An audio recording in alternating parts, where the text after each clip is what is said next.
Jadi kalau dianggap ini soal hukum, iya kalau maling ayam itu soal hukum. Tetapi kalau pejabat, pasti itu soal politik.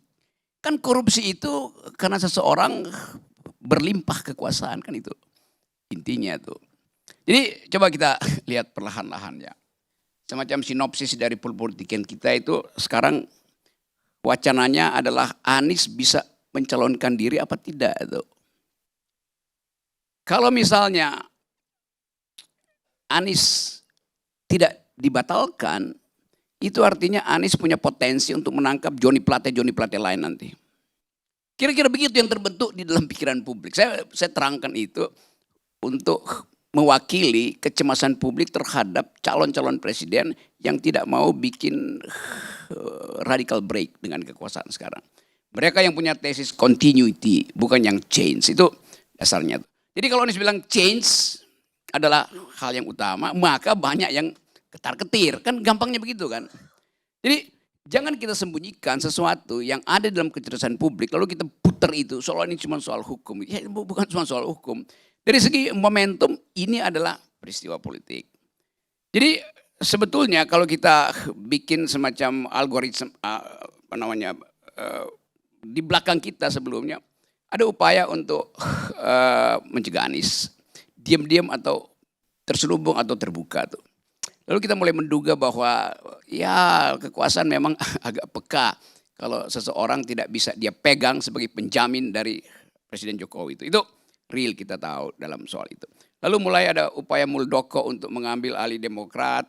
Dan saya kira juga itu diam-diam semacam strategi untuk membatalkan Anies. Karena SBY yang pertama kali menjamin bahwa Anies tidak boleh disingkirkan dalam kompetisi. Kan pengetahuan kita begitu tuh.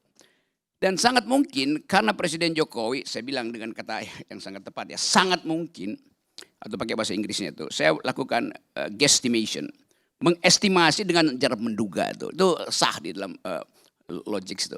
Saya guesstimating, menduga tapi sekaligus mengukur bahwa kelihatannya kasus Muldoko ini akan berhenti di Mahkamah Agung. Dugaan saya Mahkamah Agung akan menolak PK itu tuh. Artinya peralatan terakhir dari rezim, saya sebut aja rezim, jangan sebut presiden, untuk menghalau Anies tidak akan terwujud. Lalu ada simpanan senjata terakhir, yaitu kasus Johnny Plate yang dari 2 tahun lalu udah diisukan. Kan ini bukan tiba-tiba ada di situ kan. Jadi di dalam dugaan intelektual saya, akhirnya ditemukan semacam, ya ini peluru terakhir, peluru emas. Berguna apa enggak berguna itu tergantung dari keadaan politik nanti itu. Kalau berguna, artinya Johnny Plate dinyatakan salah, maka batallah seluruh pencalonan Anies. Lalu gembira.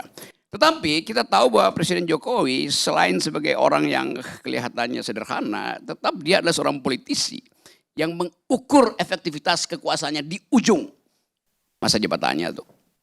Secara diam-diam mungkin Presiden tahu bahwa dengan bisikan aparat intelijennya itu pasti bukan soal Johnny Plate aja. Tetapi tadi seluruh politisi terlibat di situ. Dengan logika sederhana 8 triliun itu tidak mungkin dihabisi satu orang. Gampangnya begitu tuh. Mana ada orang serakus-rakusnya orang bagaimana caranya dihabiskan 8 triliun. Maka mesti dibagi merata. Dan pola ini pola yang kita tahu di dalam semua sistem percaloan proposal itu di DPR tuh. IKTP pasti semua dapat supaya nggak ada yang ngoceh. Kan itu dasarnya begitu tuh cara melihat soal tuh. Jadi saya menduga bahwa ini peluru terakhir untuk menghalau Anies. Dan peluru itu pasti ada efek ke orang-orang lain. Itu hitungan Pak Jokowi kira begitu. Anda nggak usah tanya kenapa Jokowi lagi. Bukan, karena saya mau lihat ini sebagai power game di dalam rejim ini. Jadi kira-kira begitu. Lalu tiba-tiba nama PDIP disebut di situ dengan 2 tokoh. Okay. Itu artinya bagi Pak Jokowi, sekali lagi saya lakukan guesstimasi, enak juga hajar Nasdem, PDIP kena. Kan lebih aman kan? Konsekuensinya apa? Dibuka semua. 1. Konsekuensi kedua, terjadi kekacauan, saling buka-bukaan, akhirnya saling amputasi di dalam rezim. Apa yang terjadi? Chaos. Alasan keluarin perpu. Macam-macam cara tuh. Jadi kita mesti menduga karena itu dari awal saya mau menduga cara busuk kekuasaan berpikir itu. Kan kita nggak mungkin menganggap kekuasaan bisa berpikir secara manis, mulus. Cara busuk itu yang diajarkan oleh Machiavelli itu. Tadi saudara Valdo mengutip Barrington Moore. Barrington Moore mengatakan no bourgeoisie, no democracy. Sebetulnya kalimat itu dipakai untuk menerangkan mengapa negara-negara demokratis tidak ada revolusi Marxisme. Itu intinya sebetulnya. Karena ada kelas menengah tadi. Nah di kita bukan no bourgeoisie, no democracy, no politician, no corruption. Begitu dalilnya. Hanya karena ada politisi maka ada korupsi. Simpel aja. Jadi buat memperpendek uraian, saya menganggap bahwa ini adalah percaturan terakhir. Game terakhir dari istana untuk meminta publik mengerti bahwa dia masih punya kekuatan. Tapi ini juga pertaruhan yang membahayakan. Sebab kalau gagal dibuka semua akhirnya tuh. Dan itu yang kita tunggu. Kalau elit saling membunuh saya senang. Karena rakyat selamat. Kalau elit bersekutu rakyatnya jadi korban. Kan begitu kok berpikir komplotan itu kan. Jadi saya kira itu poinnya dan kita lagi bicara soal apa bedanya Johnny Plate dan Johnny Depp. Dua-duanya disiksa oleh partnernya. Tapi oke, kita mungkin nanti bayangkan satu waktu bahwa ini akan dibuka, ini akan terarah.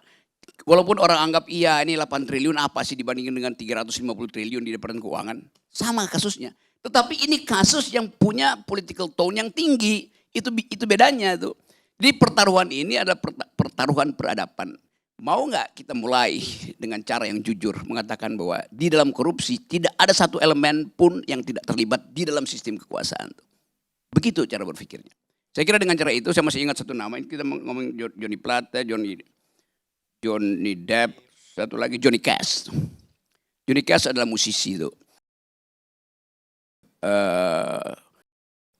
Dia pernah menulis lirik namanya kira-kira tentang penjara. Ini Johnny Cash ya, bukan Johnny Depp. Ya Johnny Indo saya kenal baik dia dan dia korban dari kekacauan sistem hukum kita tuh. Jadi satu waktu Johnny Cash dia ingat pesan ibunya supaya jangan kamu, karena ini dari keluarga miskin Johnny Cash ini dan dia berhasil jadi artis yang bagus. Jangan sekali-sekali simpan senjata karena itu berbahaya.